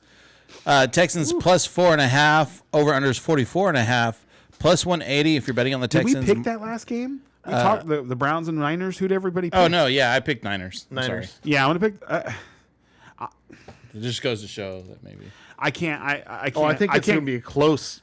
I do too, and honestly, it's gonna be a close game. I'm going for the Browns. I'm going for the Browns, but if I was in a different situation, like if I could go home and survive not picking the 49ers here, I would. But I'm going to pick the 49ers. It's going to be safe for me and not having a lone wolf. But I am going to be very interested to see how Shedeur Sanders performs, given another week in the offense. Yeah. The Browns are going to get some wins that you don't expect. Yeah, and I think this could be one of them. I really do. Going for the Browns. This is my upset alert right here. Because if you're still sleeping on the Browns, the 49ers defense is not very good. They have the worst pressure rate in the league since Nick Bosa went down. Watch, their defense is going to go off this week. They could that could happen, but this offensive line just held up really well against Max Crosby. So I have a feeling that the 49ers defense could struggle in this game, and I'm not saying the Browns are going to score 38 points, but if the Browns score 24 points, the 49ers are going to lose this game. Yeah. I hope they do. To me, like the Browns defense is like, it reminds me right now like that. It's kind of like Myles Garrett is so good. He's so unbelievably game wrecking that like their defense, it is on the level of like the Ravens and the Buccaneers and the mid 2000s Bears. Yeah, we were trying to figure out who those best defenses were this year. It's Cleveland and it's Houston. Yeah, and people forget that mid 2000s Bears team, like they went to NFC Championship games with and Super Bowls with Rex Grossman at quarterback. That's how good that team was. But like. And so, like, you can rally around a quarterback that's much less talented than Shedeur Sanders. And Shedeur Sanders is one of those guys. He's got that like it factor. You know what I mean? Like, we're gonna find out what that means. I love this kid. Yet. I think that it's incredibly difficult to be the son of Deion Sanders for sure, and then to be the son of Deion Sanders and also try to play quarterback in the National Football League has just got to be unbelievably difficult. And that kid is just always happy, and he says all the right things. And like even when they try and quote him out of context, it's still a stretch. So I'm excited to watch him continue to play. The comments. Harold Fan could do great. I think that was from one of the previous games. Oh, from Cleveland. And then Vince he's saying that, if you want to bet on the Browns, his wallet's open. Now,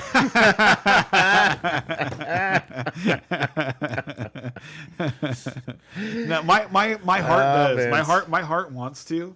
It really does. But I love Roxana more. So I will take the Niners. Cop out. All right, so Texans and Colts. What do we got? I would feel bad because it would be a bad sign for the 49ers going forward if they lost this game.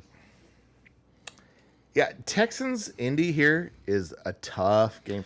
This is genuinely a 50-50. I'll go first. Let's go Texans. I called it. I said it last week that I think the Texans are going to win this division, and this is how they get it done. They start by going into Indy and winning this game. Yeah, that's what they have to do. They could kick a dog while it's down. You know what I mean? Like that's definitely what this. It would be a spiral if Texans beat Indy Indy's spiraling. I don't think the Colts are going to miss the playoffs, but I don't think they're going to have a home playoff game. Yeah. I'm taking Indy on That's this the way one. that I feel about it. The Texans are a team that has been to the playoffs back-to-back years. They have won difficult games. They're more ready for this game to me than the Colts are. Like the Colts had an opportunity. That was a big moment last week. They had everything right in front of them, and they let the Chiefs take that game. Yeah, I agree there. But it was the Chiefs. The Chiefs this year, though, it's the 2025 Chiefs. It's not the 2019, the 2020 the Chiefs. Are gonna Chiefs. surprise us I could here. see No, Texans winning. They don't surprise anybody at all anymore. Like Patrick Mahomes is a phenomenal player, and you expect him to get it done when you continue to give him the opportunity. And that was the thing, was that the Colts they didn't look like they knew how to finish that game. They, at that midway point of that third quarter, they look like, what do we do? We're not supposed to be winning this. We really want to win this game. We're up 2 scores. Let's just sit on the ball. And rather than just expecting to go in there and dominate and win like a championship level team should, they didn't show up expecting to win that game, and that's why they didn't. And this Houston team has they've rallied around Davis Mills, and that defense is legit. Oh, it's no joke. They are so good. Yes. Like I say, Houston Will and Anderson. Cleveland. Like people are those so two busy talking about defenses. Myles Garrett and Micah Parsons that no one talks about Will Anderson enough. But No, you're right about he's that. everywhere. Yeah, no, you're right about that. He's so good. And then Stingley on the back end. Yeah. That defense is unbelievable. The Colts have struggled against all of the good defenses that they played against, and yeah, I expect that to happen again. Yeah, and like I said, I don't care which to me- quarterback starts. To me, this is a 50-50 flip. It is so hard to pick this game. I'm going to go ahead and pick Indy because they're at home and because I have Jonathan Taylor everywhere. I've got Jonathan Taylor everywhere. Jonathan I've got John Warren Taylor's still a big threat. too. everywhere. I love Tyler I've Warren. got- yeah. Tyler Warren's such a baller. I've got a He's lot so of pieces of Indy, so I'm definitely rooting for Indy. You know, everybody, and I'm just going to say this and move on because we got a lot of games to do still. But I feel like every year, like the Texans have been getting into the playoffs, but like they shouldn't be in there. Like that's the feeling I get. Not But saying they- that's true, And this but year, the I feeling think- I get is but like the they last 2 shouldn't years, be in there. you've kind of thought like, wow, how'd they get there? And both years they won Yes. a playoff game. Yeah. Both like 2 years in a row, they have won a playoff game. And we all That's came impressive. in here and picked the Chargers to beat them. I'm pretty sure wild card round last year. They were they played the Browns and Flacco the year before, so we all picked them to beat Flacco. But last year, I'm pretty sure we all picked Justin Herbert to go in there and win. Sounds right. And they handled Justin Herbert at home. And this team is good. This is the third year of DeMeco Ryans and this system. Like when you watch them, like they feel like a unit that's together. I like the Texans team. Good. So, So I'm comment happy to- Colts. Am I lone wolfing here? You might be because I'm going Colts. Colts get a lot of their points off turnovers, so if Texans don't give up anything, then they could very well win. And the long neck, Davis Mills, has been doing a good job protecting the ball. That's what he does, right? All right, so next up, Littlefoot. We'll just He call him doesn't push it Littlefoot down from the now field, on. but he does protect the ball. next up is Saints at Miami Dolphins.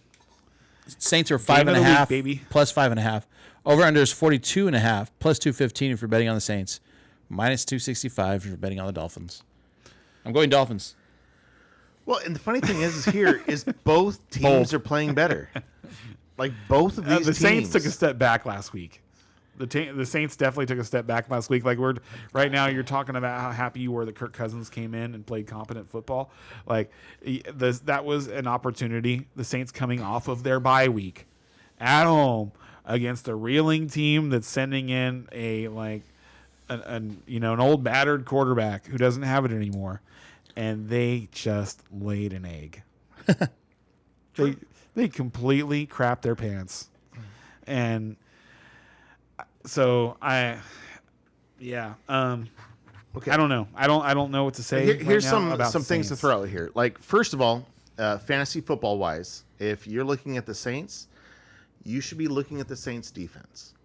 Like the Saints defense Not this from week. now till 17 to week 17, they have nothing but positive matchups. After what they did last week again, The last 2 weeks, fantasy-wise, actually 2.5, like, all of a sudden, they're scoring double digits, the Saints are. I'm just saying, if you are a playoff team, if you're looking at weeks 16 and 17, if you've got the bye, like, I added New Orleans to my bench this week. Could that be garbage? Sure. That could be, in week or two, that could be absolutely nothing, and I just throw them right away. And that might be the way. But you have to be adding them to your bench if you have the room, if you're a playoff team, because their playoff run is so good. And if their defense is, you don't want to have to fight for them later. Waking up. You don't have to fight the waiver. What he's saying is pick them up for $0 right now. get them now. Don't fight later. Yeah. So if you're one of those teams that looks like you are planning for the playoffs and you're not trying to, like winning over the next couple weeks is just like circumstantial, doesn't matter. Right. Be nice, but whatever. Yeah, it would be whatever. And it's more because it doesn't matter. Seeding doesn't really matter. Like you are trying to score as many Unless you're getting a bye. Like, yes. Yeah. Getting a bye matters a lot. And after that, it's just that's like getting in. Kind of. Honestly, to be flat honest with you, I don't care about the bye. Well, you're really wrong. I'll just flat out 100%. I've seen you're so wrong. I've seen the so bye many. is incredibly important. I've seen so no, it's not. I've in seen fantasy football, the bye is amazingly important. it's not. It's really It not. is. It's not. It's really not. All right, you guys were wondering about the difference between Thanks. us. How are you? Like, yes, reality, whatever that is. All right. So next up, speaking of bold predictions. Wait, did you guys pick? Because I picked Miami. Yeah, me and my statistics. Okay. Miami too? All right. I'm going to take the Saints. All right. Good for you. Wow, you're lone wolfing on the Saints. Right on. Yeah, whoop. take That's that. a good way to I think catch the up. Saints are a better team right now than they have been all year. And there's a good chance to lose, but if they lose, it's going to be a tight game. I don't see them getting blown out. So next up, Yeah, it feels like I'm sorry. I'm sorry, but I see other things going on with the Saints. Like they're just like they're trying stuff at quarterback.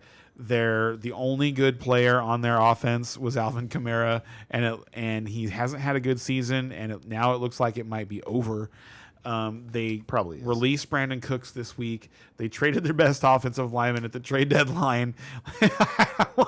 And yet they're playing better than they They're have all not. year. They're Yes, not. They played one are. good game. They played one good game. They played one good game. All right. I picked them to win a bunch of times at the beginning of the year. The Saints were one of You my were pet wrong. teams. They had the wrong quarterback back then. They still do. so They don't have a more right quarterback now. Anyway. I might have a bold prediction coming up. Ooh, here we go. Since you're teasing me about that last one. Falcons at Jets. Falcons are minus 2.5. Over under is 39.5.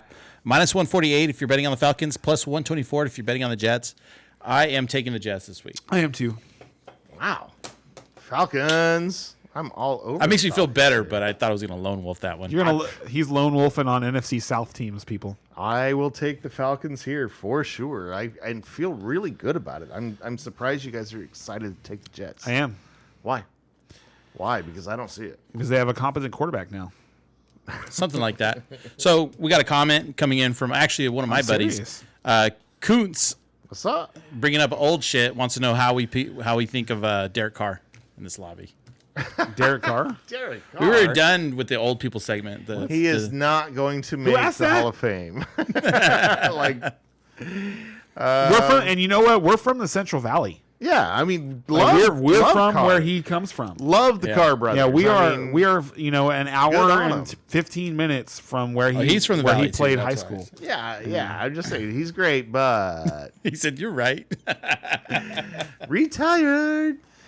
He is the best Carr, He is the best of the Cars. You're right. and even on TV already. If you've seen him on, if you haven't seen his Gruden impression, oh my God, dude, it's so funny. Yeah, so like I am looking forward to the Cars being on like a set together at some point. I think that's going to be gold TV. Cars versus the Mannings. Nice. Yeah, that would be great. Hey, that would be kind of fun. That would be I outstanding. would watch that Yeah. Monday night I would coverage. too. Those two brothers going at it. The champions and then the others. The champions of football and the champions of TV. The made for TV quarterbacks, the Carr brothers. But no, they're both better on TV, I think, than on the NFL field. Fair. So me and Ken Jets. You're on the Falcons. I hope Falcons and feel good about it. people listened to me last week and picked up John Mechie. He's a good one to have. I think he's going to be a stud for the rest of the season, and like I said last week, like he is a stud. Like this is a stud talent. If he did not get sick, if he did not get cancer, Right. he would have been the first wide receiver drafted over Olave, over Jameson Williams, over Garrett Wilson. Which is why I held on to him for 2 years after he was better, just going, okay, he's going to be better. He's going to be better. And he never was. And so now I finally drop him, and now he's going to be relevant now that he changes teams. And he's multiple times. Whatever. Actually, I forgot about this. Like, it wasn't just Houston. So he was with Houston for a couple years, but then he also went through a couple of training camps this year. Like, even he was with the Eagles for a short period of time, if I remember correctly. Really? So you just don't know exactly how it's going to work out. The Jets were a team that was completely devoid of anything going on, and so the opportunity finally came. And I have said this over and over and over, the NFL is still kind of a boys' club, and to me, they still just miss things. They still just miss talent because they're so fixated on seniority. Mm-hmm. And like doing things Who's the next man up? That makes sense. In structure, and so I'm really happy for John Mechie and for anybody who managed to pick him up. And for him to personally, as a person, for him to overcome what he had to overcome. It's awesome. And like So start awesome. to actually be So we got a the player question supposed to from be in the Vince. NFL. Good for him. Oh boy, who was the team that was up and kicked a 29-yard punt, which made the under bet win? oh boy, Wait, what? what? They So, kicked. so he's looking up some like Where betting is he at? statistics. So something Where is he weird, at that he's looking this up? Something weird happened in the betting stats last Yeah. week, and he's like, "This play doesn't make sense. I think this is rigged because of this play." Oh, that's awesome. This is what he's saying, and So wait, did they punt on the other side of the field? Were they on the positive side of the 50? Oh, I get what you're and saying. they punted for like 29 yards instead of kicking a long field goal. I don't remember. There was something by the Giants. So that if you looked remember, really like, back- suspicious. There was I something remember- else by another team. As an old head football fan at this point, I remember when if you weren't on the other side of the 35-yard line, you weren't even thinking about a field goal. It was automatic. We've got 4th and 4 from the 36, punt. Yeah, no, field goals have changed this year with the new rule. Not just this year. Well- I would say over the last like 10 years or so. This It's gotten year has ridiculous. been a big jump. This year has been a big jump. I would bet big money on I it. We'll would check like- the stats, but like I guarantee you, this year's been a big It jump, doesn't- and it's been because of the rule. They made a rule change this year, saying that the kickers are able to like basically prepare the balls for There's also kicking the so way what they I want. found out Yeah, recently, yeah. And then all of a sudden, Yeah. they're What kicking I found 65 out plus yard recently field goals. is It's like what? It's not just that though. Like, so quarterbacks have had that for years. If you didn't know, Yeah. like Right. so when deflate Something like 10 or 11 when balls or deflate something like when Deflategate happened, the thing that nobody brought up really was that every quarterback in the league at that time, or even and now, is different in terms of how much pressure they like to have in the ball. And when a team is on offense, they use their balls. Yep. Yeah. How their quarterback wants them prepared. And the league has settings, like there's minimums and maximums Yeah. on pressure. And then Brady was on the lower side of that. So was like Drew Brees. The difference being that Drew Brees plays in a dome where there's no weather effect on the ball, and Brady played outdoors in the cold, Right. where like if you're like, I mean, right now in my car, right? My car sits in my garage, and every 20 3 to 4 weeks or so, I get in the car and their sensor warning goes off because it's time to put more air in the tires. Because left, and if you've ever you left a basketball outside, you can leave a basketball outside and it's completely inflated, and then come out the next day in winter, and you can't bounce the thing. Yes.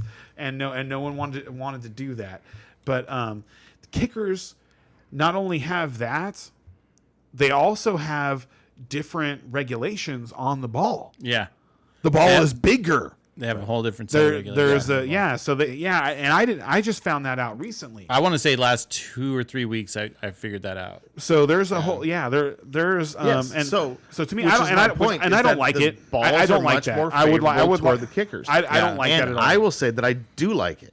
I don't. I do like it. You like those long kicks? Well, so here's not, the thing. Though. Honestly, I think they would still exist. I think you would just have less kickers doing it. So I guess the question is, why did they make the change? Why did all of a sudden did they allow points, it? Bro? Because it's more exciting. It is more exciting, but it's kind of messing up the record book, right? It does. But they do that all the time. I don't care about the record book. I care about how you're advancing the game. And we're advancing the game to a point where points matter more. We're making it more favorable towards quarterbacks. We're making it more favorable towards receivers. There are so many times we're making it more favorable towards kickers. And kickers are like, scored. I got to tell you, me or kickers not kicking as much. They made it more favorable for kickers, and they're not even kicking as many because field now goals. everybody's going for it on fourth down. Exactly. Yeah, it's funny. Which makes it more of a strategic game. Like, I like it. I understand there's changes, there's negative points to it, but overall, I love defense, I think man. the positives matter. I miss defense, honestly. I do. But I love there defense. you still have. I mean, look you at don't Houston. really. You look at Houston. The Look at Cleveland. No. Look at how those Cleveland with their 10 sacks. Okay, yes. While you're saying that, okay, watch them. And even those elite defenses, they still have a lot of the thing that really drives me nuts is like players just launching themselves. Like, you're not actually making a calculated move to tackle the player. You're just fucking throwing your body in a space. And you want him to trip over you, or you're hoping to bowl him over, or whatever it is. But there are so many times now where you see players not even facing the direction that they're throwing their body in. Like, literally turning their body and throwing themselves at players. It has become what we see as defense now, and I can't stand it. I cannot stand it. It's like they can't. And you're saying the best teams do that? Yes. I don't see that. Yes, they do. They really do. The Rams are guilty of it too. And to me, the Rams are one of those best defenses in the league.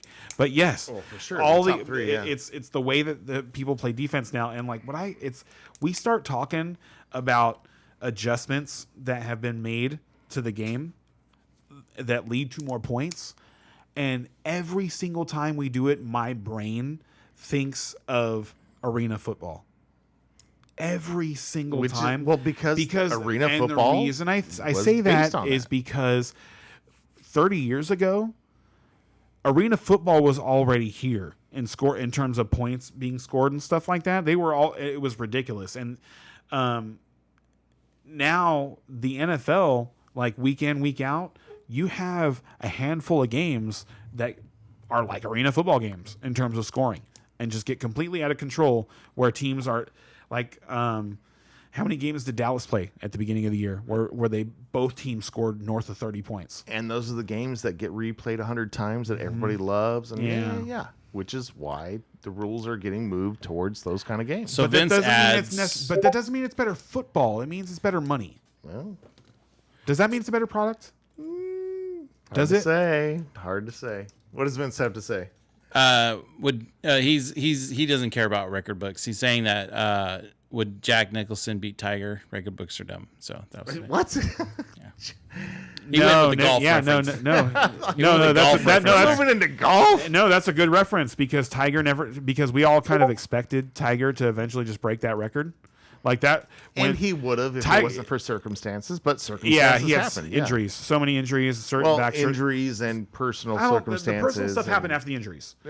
Well, the injuries happened because of the personal circumstances. No, the second round of injuries happened because of the personal stuff. But he was in like but that stuff happened when he was on like Tiger Woods. It's weird because typically like athletes that are at the pantheon that Tiger Woods is in,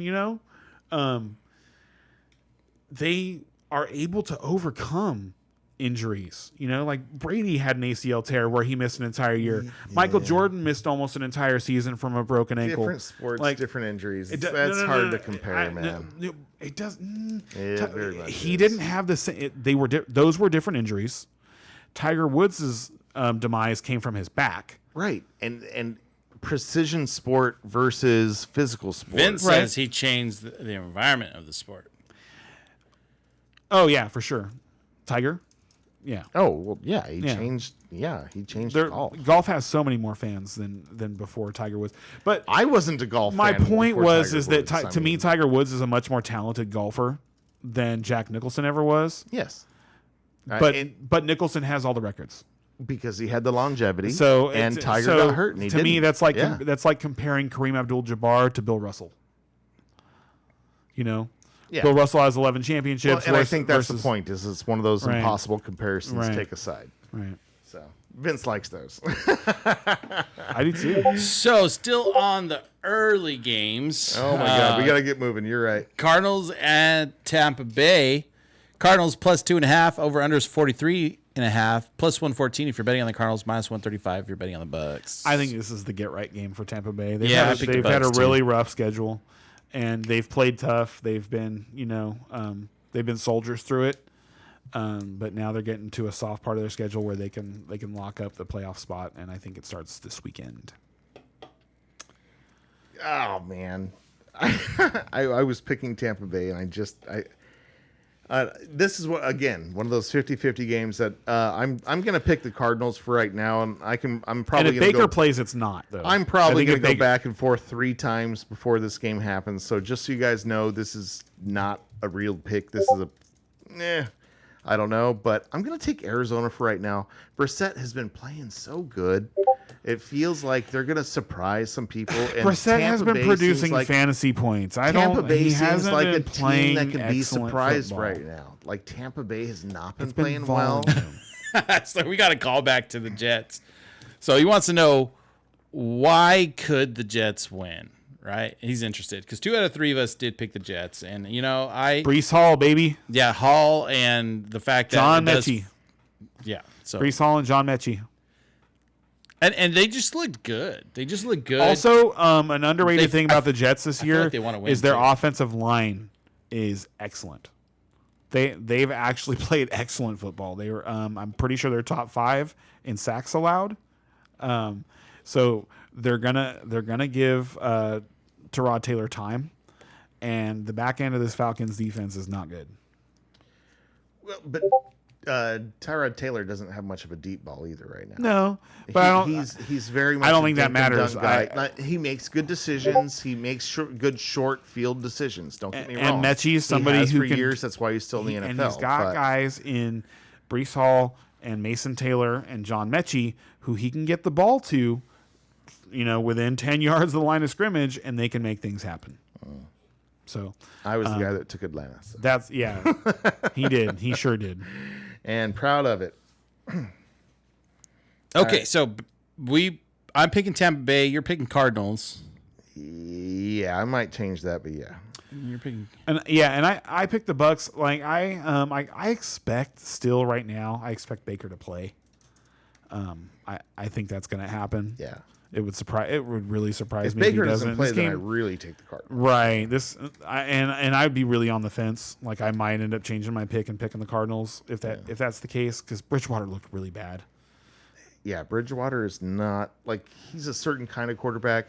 He does not fit the offense will system. be dramatically different. Yeah, he is not the kind of guy you want behind Tampa Bay. Yeah. Yeah. If Bridgewater plays, I'm sitting Ibuka for sure.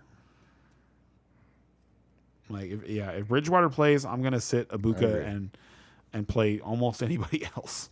All right, we got 6 games to pick. Let's do this. All right, so next up is Jacksonville at Tennessee. Let's find the game real quick. Jacksonville. Jacksonville is minus 6.5. Over under is 41.5. Minus 298 for betting on Jags and plus 240 for betting on the Titans. Yep, Jacksonville. Yeah, all we can say about Tennessee is that Cam Ward is starting to play a little bit better, and maybe those offensive weapons are 10 to 20% better than they were. DK 3 weeks is ago, awesome. But DK is somebody He's super that fun to watch. You can throw him in as your number 3 wide receiver it's or funny as your 'cause, flex like, if you need to. But his best talent is like you don't even get to see it all. It doesn't show up on the fantasy stat sheet, and he's the best punt returner in the league.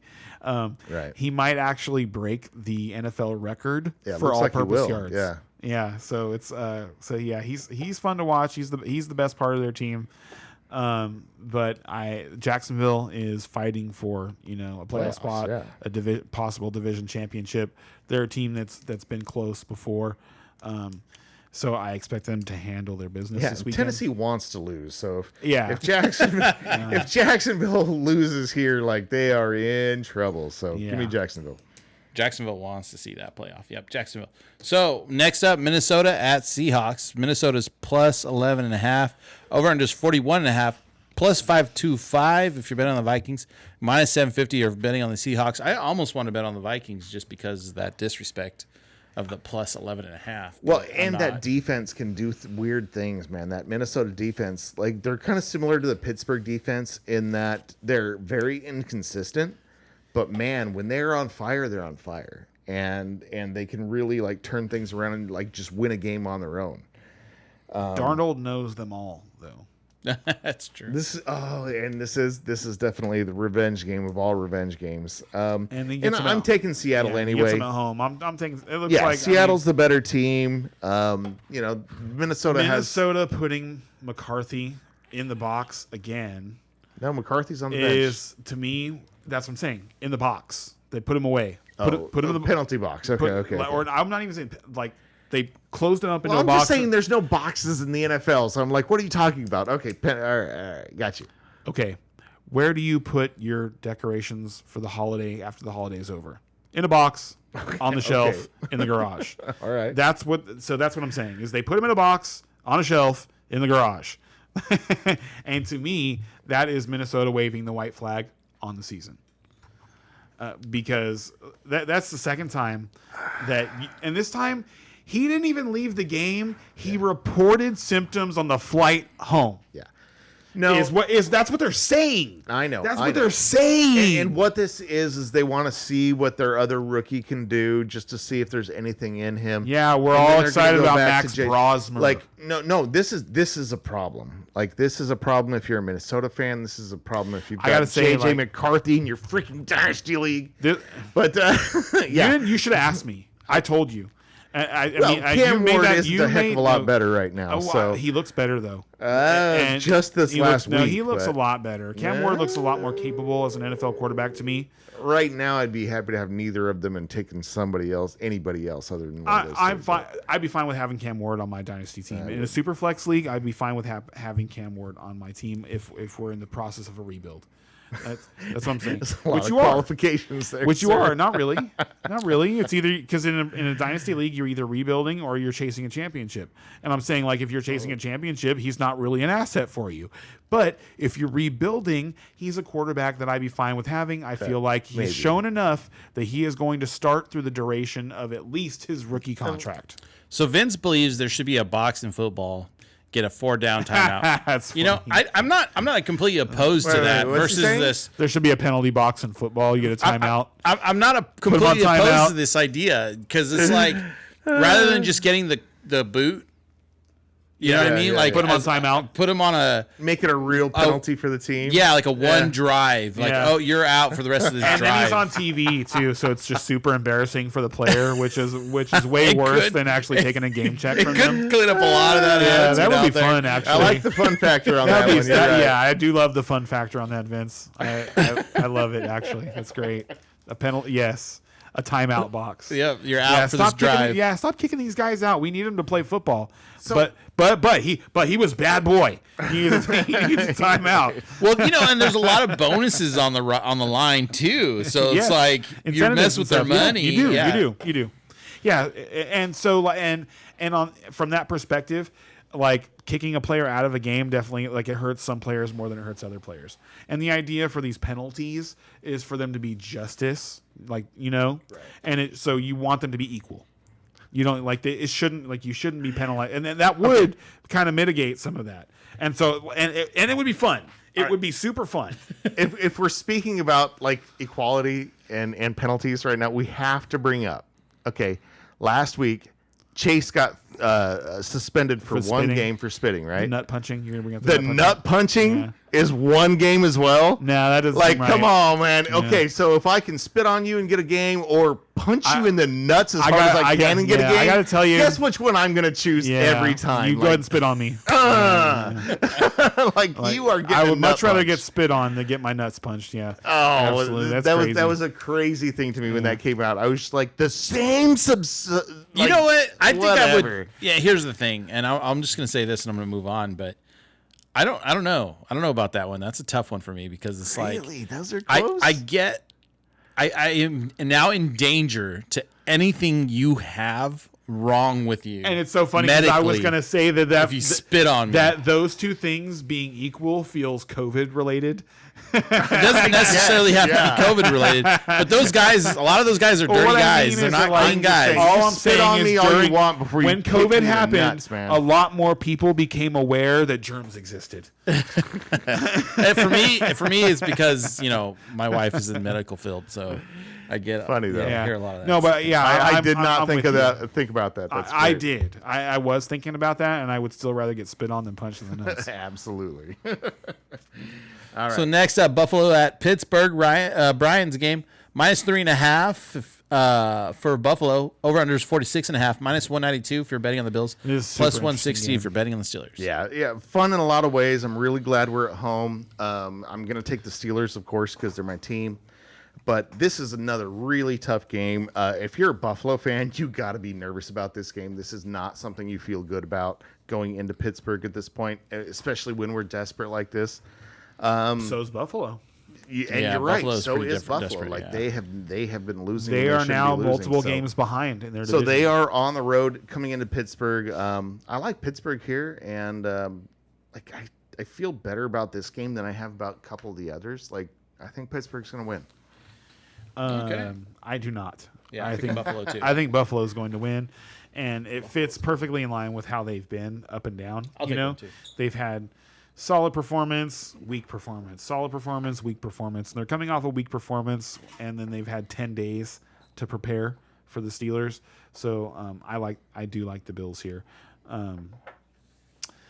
Where the Bills Vince disagrees with you, Brian. He says stop lying. Where the Bills are weak, the Steelers are not a formidable offense. Like the Bills are, I'm pretty sure the Bills are worst in the league against, worst in the league yards per rush on defense.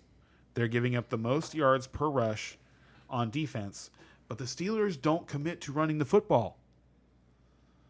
They won't do it. And so I don't think that they're going to be willing to take advantage of the Bills' defense to the extent that they're going to need to win this football game. That's the way that I see this game happening. Is like if the Steelers, like a month ago when Jaylen Warren got hurt the first time, had said, "Hey, all right, Caleb Johnson, it's your turn. Get in there and go." And he had been successful, and they had a running back that they could lean on and give the ball to 25 times and just run over another team. I would be much more confident in the Steelers winning this game. Right. But the way that they have played football, especially over the last month, has just been so puzzling to me. I just don't understand it. I don't understand what they are actually trying to accomplish on offense. We are all over the place. I agree. So caramel all so two of us picking Buffalo, one of us picking Pittsburgh. The Bills or excuse me, the Steelers not really having an identity on offense just doesn't really match up well against a Bills team who's coming in there needing to win. I was hoping for big things with Aaron Rodgers. Like, I felt like he had a lot to prove, but then, like, as I should have known better, like, he doesn't care what anybody thinks. It's that Northern California education. Anyway, so 2 of us are going Buffalo, 1 of us going Pittsburgh. Next game up, it's the last afternoon game, mid game, whatever you want to call it, is Vegas versus the Chargers.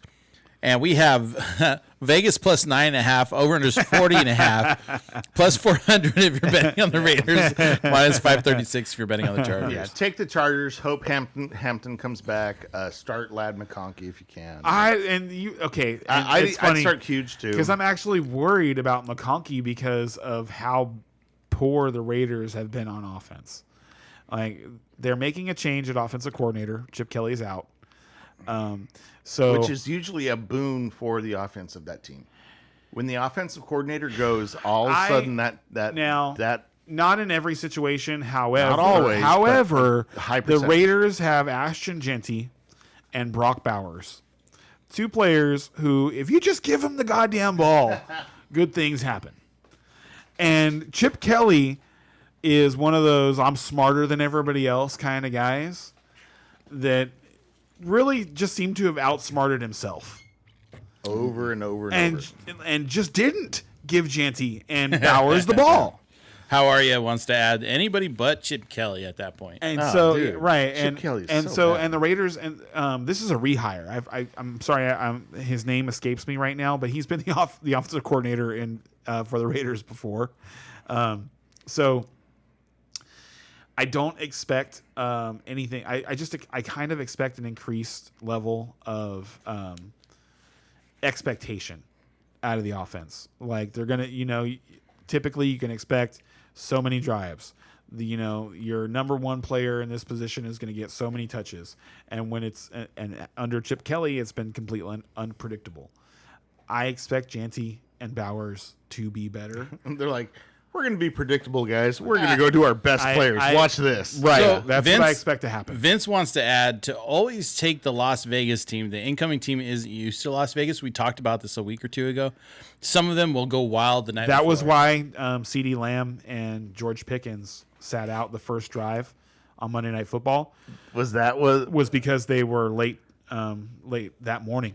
That's awesome. I was wondering what that was about, and that was in Vegas. Yeah, there were reports that that's hilarious that they showed up like after 6 a.m. Monday morning. Well, this game's in LA, so it won't be a factor this week. But good point. I love it. But yeah, anyway, I do expect better fantasy production out of the Raiders, but they're gonna lose this game. Picking Chargers. Got to take Chargers. So, primetime games, where it's next up is Broncos at Commanders. Broncos are minus 5.5. Over-unders 43.5. Minus 265 if you're betting at the Broncos. Plus 215 if you're betting on the Commanders. Broncos. And I will say that the 9-2 record for the Broncos is inflated. That just seems unreal. They're not. It doesn't seem like they're that good of a team. No, they are. They've beaten some good teams. No, they don't have their schedule. This is a team that is going to flame out quickly in the playoffs. They are not going to go far. I think they're at least a divisional round team. Like, whether they get the first seed or not, I think they are going to get at least to the divisional round, and they're going to play well in the divisional round. It's going to be close. It doesn't seem that way. They've beaten Philly. They've beaten Kansas City. They've beaten the Chargers. They have beaten good football teams. This is a really good football team. They're coming off a bye. Mm-hmm. J.K. Dobbins is done for the season. Yep. So it'll be interesting to see what happens with Harvey. And is there anybody to split competition with them at all? I mean, it's just McLaughlin, Harvey, right? McLaughlin is only like a third down. He loves McLaughlin. Passing down back. Right. So it's going to be interesting to see what happens, because to me, like, I feel like J.K. Dobbins was probably a better blocker. and For sure. maybe just made better blocking, like reads on runs from. Which is why he was getting I agree. But talent-wise, Harvey is a better player. Well, he's just got the juice. Yes, he's just. And He doesn't have the knowledge. How Arya wants to add, if defense really does win championships, then the Broncos could go to the Super Bowl. Oh, the Broncos are a good team. They're a threat for sure. I don't agree. To me, out of They're absolutely. okay. I mean, they're a threat maybe because of their The defense. way but that they played I don't Kansas see them City going the very last far. time, the way they played Kansas City, the last time they played Kansas City tells me that they are a team that's ready to play against everybody. It's a divisional game. I don't know, man. Getting to the Super Bowl, I do not have confidence in Denver at all. Denver's That schedule, offense has to do something. Denver's first. schedule is much more favorable than the Colts and the Patriots. They have a really good shot to end up as the 1 seed. And if Denver Wow. ends up as the 1 seed, that is not somewhere you want to go in January. I'm betting against them all over the place, but I had been. They're just. I still will. They're They that have deep. not they're impressed too me good at all. Their Now, offense is they're they're well coached. Like their offense has not been consistent enough that you'd pick them to win an AFC Championship game sure. or go to the Super Bowl. not even close. But Vince wants to add, Those if his things get grandma had better as the wheels, season go along. she would be a wagon. I think the correct quote is she would have been a bicycle, but I get you. I hear you. I know what you were referencing. Anyway, so we all agree Denver's going to win this game, but I don't think Denver is the house that you guys do. I think they're in for a downturn soon. And my favorite my favorite call of the year was the fraud that the Commanders are, because they've been awful. Well, they've also been injured. Yeah, I mean, Jaden Daniels was the guy for Washington, and for him to Even before he got hurt, they were bad. not bad, but They were bad. Oh, and then and that's when McLaurin was. Anyway, there's been circumstances this year. I expect good things next year. I do. I don't. And last up, the Monday night game that you could miss probably. Giants at Patriots, plus 7.5 for the Giants. Over and under is 46.5, plus 330 if you're betting on the Giants, minus 425 if you're betting on the Pats. Patriots to win. They're 10-2 right now. Which is crazy. Like, for them to have a 10-2 record right now is very, very 9-2, impressive. Like, right? How Arya No, wants it's to 10-2. add, No, sophomore that's right, slump they're is 10-2. They are real, 10-2. so real. So I'm guessing he's talking about the Broncos. who's real? 7? He said the sophomore slump is so real, so I'm guessing. Oh, he's for talking Bo about- Nix. Yeah. Or Drake May, or Caleb Williams. Yeah. all, No, you're right. all on teams marching to the playoffs right now. JJ McCarthy. Hey, Sophomore you know what? slump, right? Hey, so this week I've almost felt bad because there are so many people who are saying exactly what I said about JJ McCarthy 18 months ago. You want to go back and you want to listen to our preview, or whatever it was that we did about the draft for 2024 on quarterbacks. It was a huge quarterback class, and we reviewed like 7 quarterbacks from that class, and I told everybody that I wanted no part of JJ McCarthy. And I said all the same things that people are saying right now. And it's like he's got the intangibles, and he has a talented arm, but beyond that, there just doesn't seem to be like an NFL quarterback there. Just not hiding there, huh? Yeah, he just doesn't process the game in a way that makes you feel like he is dictating to the defense, and he doesn't throw the ball with touch. Well, Every single ball that comes out of his hand is a fastball. And this is his first year on the field, and you're 100% right. Like, he has not looked good out there. Like, he has not looked like he has all the throws. He doesn't look good out there, and I think that's why he's sitting out, with concussion protocol. And this is the second time where they've kind of want to give him a break. This is the second time where they've given him a break, though. Like, can you remember a stranger injury situation around a young quarterback than what's going on with JJ McCarthy right now, because it's like this is the second time he's finished a game and then gone on the injury report. No, I know. No, it seems like all fun and games to make his ego feel better. I completely agree, and it's all negative news for JJ for sure. As a JJ McCarthy owner in Dynasty, I'm hugely worried that he's going to be relegated to a backup role. I mean, that could very well happen next year. So, cross your fingers if you got him. How are you wants to know, will Campbell on IR, Pat's rush, D sucks all of a sudden because of injuries versus Bengals? Giants should cover. Oh, I guess that wasn't a question. That was more of a... And Jackson Dart is playing. I think it's going to be right? closer than people think, but I think the Patriots will pull it out. They're at home. And I do too. They're just a better team. But what's the spread? 7.5. Yeah, I think they'll cover. Yeah, I don't know. I wouldn't feel great about picking either side of that spread. Jackson Dart's awesome, dude. Dude, Jackson Dart. Well, so is Jameis. Jameis was so much fun to watch last week. Oh my God, like that was the game. Like if you didn't watch that game, like I wouldn't be holy surprised crap. if Giants won this game. Well, I and would. with Jackson Dart, like it's like maybe they can do it. Right, exactly. But- with Jackson Dart, Yeah, but Patriots. he gets are- injured in the first or second quarter, then it's over. They had a little bit of fire with Dart and the running back. What was the running back? His name eludes me right now. Henderson. No. Oh, you're talking about the Giants? the one that got injured. The one that got injured. Oh, Scottaboo. Scatterboo. Yeah, there you go. But when Scatterboo went out, and then Dart was still good.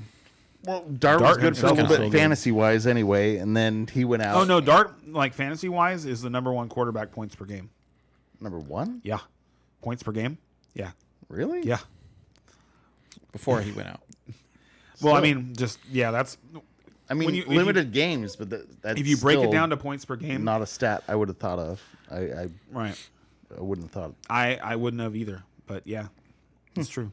And if you look, like, he's got his games, all of his games are like he's thrown for over 200 yards, he's thrown touchdown passes, and you go to the rushing column and it's 50 plus yards, touchdown.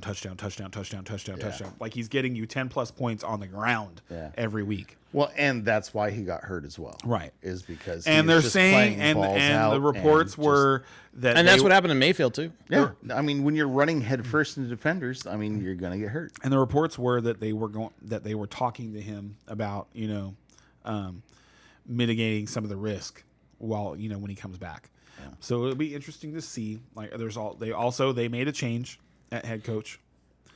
Sure. So it'll be interesting to see. I think that might have been a mistake, though. I don't know. Dable? Well, I think Daboll's better than most people think. I think Dable is a good coach. I do too. I actually do. But if you were watching him on the sidelines for the last 6 weeks that he was there, it was over. Like he was he was losing it on the sideline week after week after week when things would go against them. And so it felt like one of those things where he had to have been in a high stress situation and had to have known that that his season, that his time there was probably over at the end of the season, unless they magically just started winning games, because that's what it felt like, was like, we have to win this game. And if you're looking from a objective point of view at the Giants roster, it's like, okay, it looks like they found the quarterback. They've got what you'd feel like is a franchise piece in terms of the wide receiver. They've got 3 really strong edge rushers that are young and are under contract for the next couple of years. They've got they might have a running back, so not this year, but it looks like they're close. Yes, you know what I'm saying. So that didn't count. That didn't add up to me. If he the organization should be looking at things and going, okay, things are starting to look better, right? But they, you could also see them saying that and being like, okay, but we're just going to change. We're going to, we're going to make a head coaching change and get a fresh perspective with this stock of players that we've put together that he's yet to succeed with. Right. And so the only way that changes is if they, like I said, they start winning. And it really felt like you could feel that like about 6 weeks ago with them like losing games and him being like looking like, he was losing the Super Bowl every week. Well, and them being so close every week. Like they were losing close games, tough games that they could have won. I saw this. Let's catch up on the comments a little bit here. Oh, yeah. So, How Are You says John Gruden told Dart to slide more before the season started, and he didn't listen. So not sure he'll listen to. That. But then Vince goes and says, who takes Gruden seriously? But then How Are You? Laugh. Fair enough. Got to go. Happy Thanksgiving, gentlemen. Great show. Happy Thanksgiving. Yeah, thanks. Yeah. We haven't said Don't forget that to yet. subscribe. We're coming at the end of our show right now. You want to find us again? It was great having you here. Subscribe. We typically do it on Fridays, but with all the games happening on Thursday and Friday And holiday stuff with and the family holiday and stuff, whatnot. we decided to do it on Wednesday. So we also have Spotify and all those other places, iTunes and stuff you can find our stuff at. So yeah, thank you for being here with us. Yeah. With that, should we just call it? I think that's the show. Yes, All we right. said it all. So- Patriots all the way. See you guys next Friday.